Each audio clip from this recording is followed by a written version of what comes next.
With about 4 days to the 2024 governorship election in Ondo State, preparations are in full swing to ensure a smooth and seamless voting process. As part of the preparations, the Independent National Electoral Commission (Inec) said it has delivered sensitive materials for the election in Akure, the state capital. The materials were transported by the Nigerian Air Force and received by officials of the Central Bank of Nigeria, CBN. Tunde Abaton, Inec delivering sensitive materials to Ondo State, for the Ondo State election on Saturday. In your opinion, is Inec dotting the I's here and crossing the T's? Well, Nigerians will expect that after the conduct of Ondo State, Edo State election, Inec should be improving from election to election. Sure. They should they should look at the flaws that happened during the Edo elections, if there were any, and try to improve on it. More so, these two states, this Ondo State is a very, it's a volatile state. Oh, really? Yes, from whatever way you look at it, right from the days of the First Republic. So they should ensure that the election is conducted in a free and fair atmosphere and be fair to all. Besides that, I think we got to a situation whereby people should not go to the polling booth by 7 o'clock and by 11 o'clock they are here to be accredited. They are here to vote, or a late arrival of materials. One believes that our security agencies and the administrative the logistics problem and logistics of INEC should have been perfected by now, such that people don't wait at the polling booth until 11 o'clock. They are here to be accredited. All these things, beavers and some other things, we should have. So INEC should be, if they must improve based on what they did during the election. The election on Saturday in Ondo State. Ondo State, most of the areas in Ondo State is a riverine state. Yeah, it's riverine. So exactly. One will expect that they should have transported the materials there, not on the day of the election. Have enough security forces. All the areas, Ilaje, all these areas in Ondo State, Ondo and all that. The materials should get them early, probably on Friday evening, so that people should not wait until 10 o'clock. They are waiting for INEC materials. That has always been. We saw the US election, and I thought INEC can actually. They should perfect it. They should learn. They should learn from the previous experience. Exactly. Because when people know that when they get to the polling booth 7 o'clock, they won't vote until 11. Already they are weary. So INEC should perfect from one election to the other. We know it is a process. Sure. And we know that with democracy, with election in Nigeria, we are here to get it right.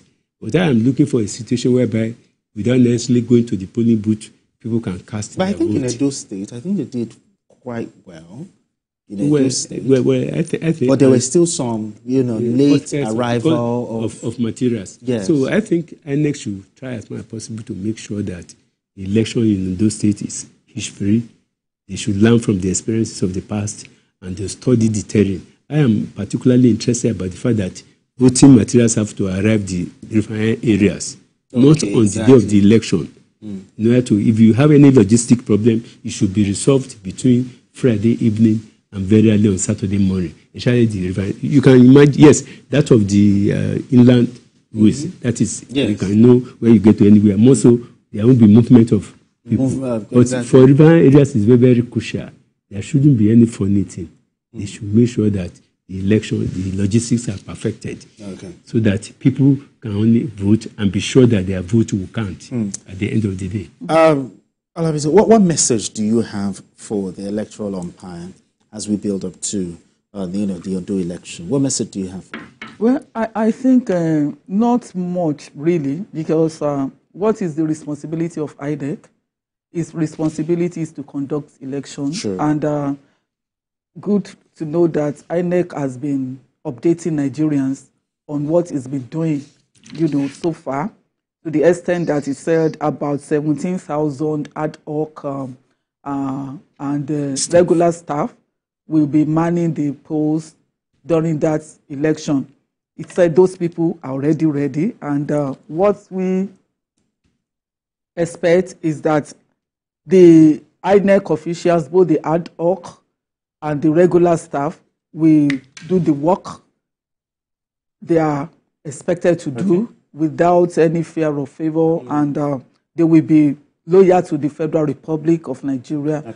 And I also expect that we won't have issues of, maybe records not being straight, that some ballots have been stamped, some have not been stamped, and all kinds of things that we usually hear.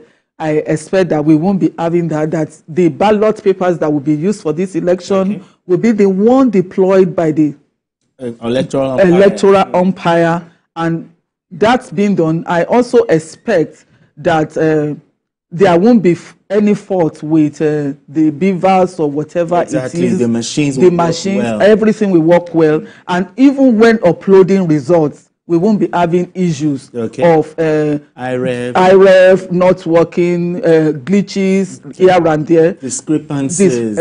So I expect that this thing will run smoothly, because technology is the best way that we can actually get the best of results in our electoral system.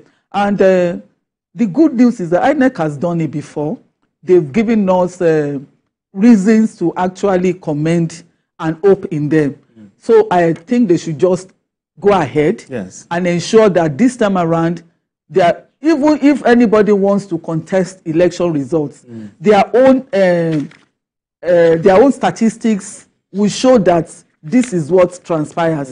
And we won't be getting stories of glitches here and there. I think, for me, that is my basic message for INEC itself, because INEC really needs to let Nigerians know that it's a credible organization. It has to ensure that we believe in its credibility, and it has to prove that with this election on Saturday. Still talking about message. What message do you have for the people of Ondo State as they go out on Saturday to decide their future? Well, because like we have in Edo State, this is an off-season election. It is an off-season election because of the way the arrangement has been. So for the people of Ondo State, they should prove that they are peace-loving people who are interested in democracy, who are interested in making sure that the majority have their way, where the minority will have their say. If they uphold this, then they will know that anybody that has emerged, that is declared the winner of that particular election, haven't had a flaw-free process. They will know that we have a democracy, and they should know that it is their government, not their government, because the people matters a lot. So the people of Ondo State should just come out, perform their civic obligations. Now, people ask questions from people in government now. So people should have no fear about the fact that, I don't know, we have made up their mind, and they have made up their mind, they will be there. No, people should come out and cast their vote and open their eyes very wide that this is democracy. We have no other choice than making sure that they should vote for candidates of their choice. And when the election result is declared, they should know that the umpire has been fair to them. Because we are in an era of social media. People should not just believe anything that they read everywhere. People should just have, because all of us have a stake in ensuring that democracy succeeds in Nigeria. So the people of Ondo State should exercise their patience, come out, cast their vote, watch their ballot papers, watch everything, and make sure that their vote counts, and that day they perform their civic obligation. If you refuse to vote in this generation, in this age, you have no right to criticize any government. You have no right. People should come out and exercise their. Don't matter whether you may fail today. Your candidate may not emerge today. Tomorrow, in 4 years' time, election will come. So for people of Edo State, the election season is over. It's governance now. For people of Ondo State, there are still 48 a few hours for them to make up their mind who they want to vote for, and they do that in a non-violence way. People should not cut corners unnecessarily because they are fighting for their candidate. Because at the end of the day, it is the people that will be affected if there is violence. It is not their candidate. I'm assuring you, the candidates will fly away. Most of the people have their passports in their pockets. So if you disorganize the state, they will just go away. You will be left to bear the burden.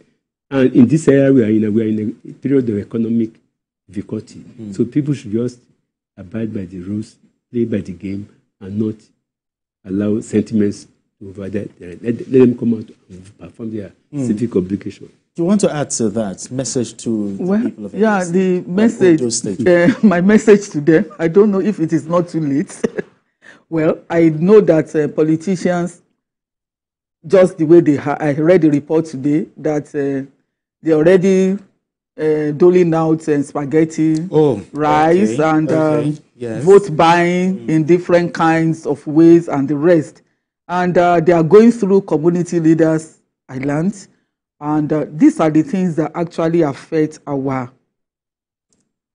the credibility of elections. You see, and people need to learn that whatever they eat today, if they allow doubt, that is what they will eat for the next 4 years. So if they allow whatever they are getting now to be the thing that will influence their decision on Saturday, they should just remember that decision they make on Saturday is a 4-year decision. And what they will get in the next 4 years is going to be determined by the decision they take on Saturday. So if they allow Indomie, a quarter bag of rice or whatever, spaghetti, or 5,000 naira or 2,000 naira to influence their votes, they should not complain. When in the next 4 years, they have to struggle to get a pack of spaghetti or 1,000 naira. So I'm just saying that in essence, what I'm saying is that they should think deeply about the future they envisage for themselves, about what they would like to see in the next 4 years before they take a decision. Nobody can tell anybody not to collect spaghetti, Indomie, especially somebody that is hungry, right? I don't have that power, and I can't even say it.